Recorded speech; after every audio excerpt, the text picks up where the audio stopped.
Good morning, and welcome to Coin Expo Santa Clara. I'm Scott Griffin, your host, and Coin Expo Santa Clara is a rare coin and precious metals exposition.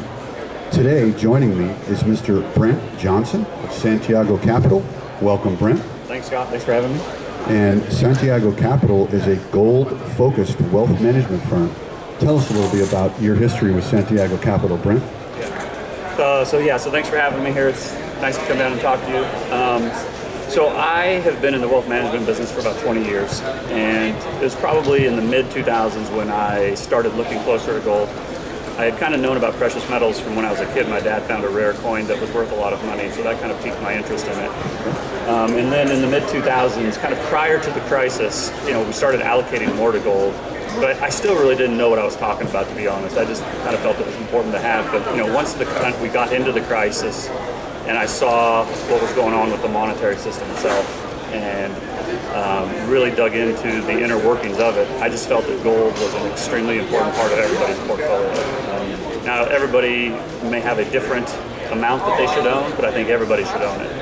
And so it's at that time where I started, advocating for it more. Okay. And we all have our own projections on where gold is going. You mentioned earlier in our conversation that you think gold is going to go down before it goes up. Tell us why you think gold is going to go down before it skyrockets. Yeah, so I don't know that it is. So it's not necessarily a full-on prediction, but that's my sense. And my sense is that the reason that it's going to go down is I think the dollar is going to get a lot stronger in the short term. And I can kind of go through why that is. And typically, gold and the dollar are somewhat competitors. A lot of people feel like when the dollar gets inflated away or when the dollar loses value, gold will go up. So if you have the opposite of that and you have dollar getting stronger, it won't necessarily push gold down, but it's certainly a headwind. And so one of the things I've heard on some of your other comments, Brent, is this dollar milkshake theory. Tell us a little bit about the dollar milkshake. Sure. So the dollar milkshake theory comes out of, it's really a result of the central bank monetary policies of the last 10 years. If you go back 10 years ago, coming out of the financial crisis, the central banks of the world tried a magic trick. And their magic trick was, we're going to take all the bad loans and we're going to make them disappear. Right? And they hid them on the central bank balance sheets. And when they took those bad loans out of the system, or the bonds out of the system, they put cash into the system. But it wasn't just the United States. It was the United States, it was Britain, it was the European Central Bank, it was the Japanese Central Bank, it was the Bank of China. Everywhere did it. So they flooded the market with liquidity. And I called it this liquidity milkshake, this currency milkshake. And for years, this went on. And all the central banks were working kind of in conjunction. They kind of had a unified strategy. But about 3 years ago, the U.S. diverged from the rest of the world, and we actually started raising interest rates. We stopped doing monetary injections. We stopped doing the quantitative easing. And when we started raising interest rates, that made our currency look better on a relative basis to the rest of the world. And the dollar milkshake theory kind of came out of the fact that I said there's this monetary milkshake. And now, everybody else is injecting the stimulus with their monetary syringes, but we stuck a straw down in there. Now we're sucking out the liquidity with our higher interest rates. There was a movie a number of years ago called There Will Be Blood about this oil baron, and he talked about how he could stick a straw down into his ground and he could suck out all the oil on the other guy's oil on the other side of his fence. And it's kind of the same thing. In today's markets, they're not just domestic markets. Global capital kind of flows all over the world. So if China or Japan or Frankfurt is injecting capital into their markets, that capital can then flow to the United States. And there's no guarantee that it stays in Europe. There's no guarantee that it stays in Japan. And I think that's largely what's happening. I think that's why our markets have held up better than the rest of the world, is that we're getting that global flow of capital. So we're sucking up that currency into our markets. Sure. When you talk with your clients about alternative investments like gold, and of course you talk a lot about gold, but where do other alternative investments like, let's say, Bitcoin or tech stocks or maybe small cap stocks, where do those fall in the spectrum for you? So I think it depends a little bit on the reason you're buying it. So there's some people who buy gold to make a lot of money, speculators. And there's other people who buy it for insurance.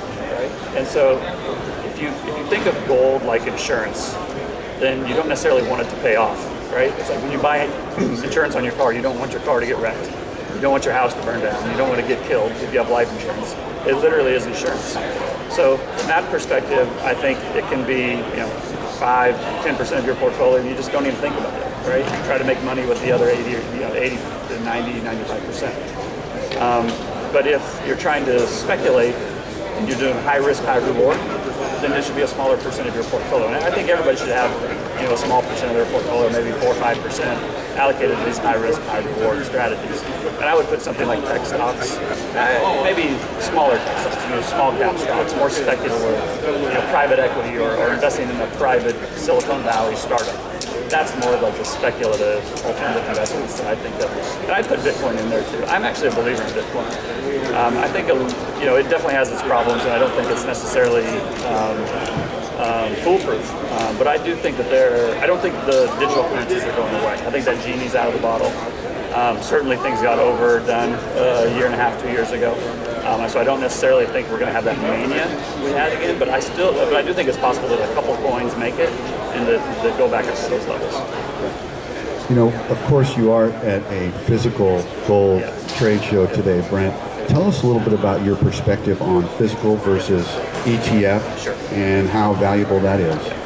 So I'm a huge believer in physical gold. I think everybody should own physical gold at some point. And whenever people ask me how to do it, I always say start off with gold coins. Just whether it's $20 coins or the gold eagles or whatever they are, or maple leaves, just get some gold coins and some silver coins too. Silver, smaller denomination. Just buy them, hide them, and put them away, and don't even think about it. And the reason is because, part of the reason for owning gold is disaster insurance, let's just call it that, right? Or in some kind of a big crisis. Well, if you get into a big crisis, a lot of times the market's shut down. After 9/11, the market's shut down for 2 to 3 days. There's been several times in previous history where the market's closed for a week, 2 weeks, during times of war or whatever. Well, that's when you need your gold the most, and you can't access it if it's in your brokerage account, right? So even if you do own an ETF, I think if you own an ETF, to me that's more of a trading vehicle. You're trying to make money, it's a speculation. But if you're actually really wanting to own gold for insurance, you need to have the physical form. And I think coins are probably the best way to start. And then after you get your start, you can talk about other ways to allocate. Sure. You talked earlier about the strength, relative strength or weakness of the dollar. And one of the things I always think about is when I look at the strength of any one particular nation's currency is what do they have in their own vault as a sovereign nation? Do you think currency traders or the greater market take that into consideration when they're trading a particular country's currency? I think the big currency traders and maybe some macro guys do, and I think they should. And to a certain extent, I think one of the reasons that maybe China's currency has held up as well as it has in the last few years is because they've been buying a lot of gold. And there's a theory that they own a lot more gold than they say they do. And so I think that, to a certain extent, has given rise to this trend. And then there's a lot of people in the gold community who don't believe that the United States has the gold that they say they do. A lot of people think that they've sold it off into the market over the years. So I do think people look at it. I don't think they look at it as much as they probably should. But I think at higher levels, at the government level, at the monetary authority level, they definitely look at it. Okay. Tell me about your view of how much risk the markets bear when there's the notional value of derivatives outstanding in the marketplace. Tell me a little bit about what you think about the outstanding value of those derivatives. Well, it's a nightmare, to be honest. It's hard to even get your head around it. It's like a quadrillion or something like that if you add them all up. And this is part of the reason why I think the dollar's going to get a lot stronger.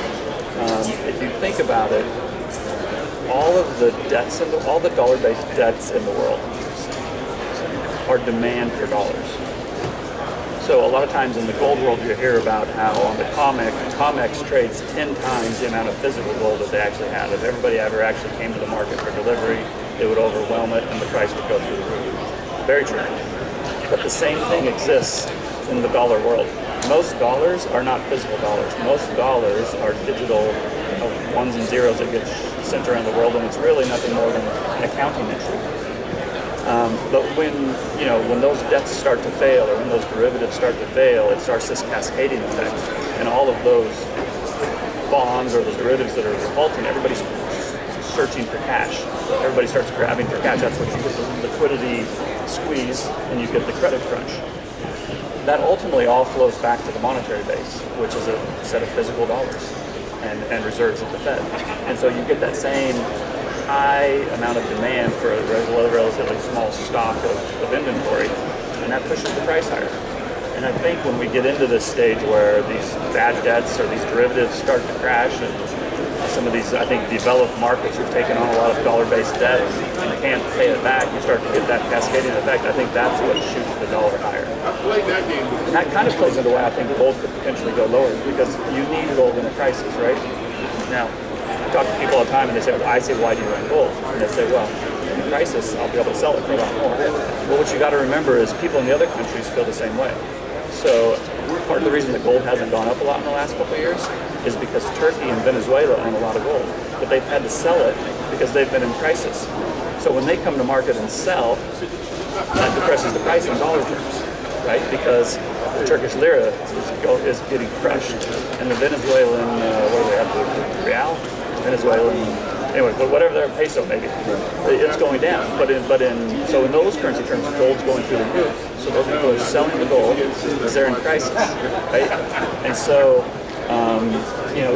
I think this derivative, and China has a similar thing. They have a lot of these called wealth management products, which are derivatives basically that are tied to gold.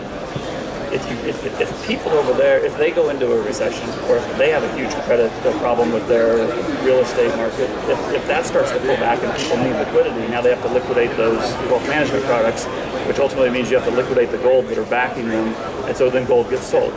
So it's in that type of a scenario where I could see the dollar goes up first, gold goes down. But once people figure out what's going on, I think that reverses. And then gold goes through the roof, and the dollar probably comes down. But I think these things always take longer to play out than you think they should. It feels like you solve the puzzle, and you know that's the end game. But then so you think it's going to happen pretty quickly. But nobody else has figured out the game yet, right? And if everybody else keeps playing on as if the game hasn't ended yet, you've got to wait till everybody else realizes it too. But hopefully you're in position, so when everybody else realizes it, you're in good position to benefit from it. And in that way, all markets are purely psychology, right? A huge part of it, certainly, yes, exactly. That's all we have time for today. I want to thank Brent from Santiago Capital. Appreciate you coming out today. I am Scott Griffin with Coin Expo Santa Clara, Rare Coin and Precious Metals Exposition. Thank you.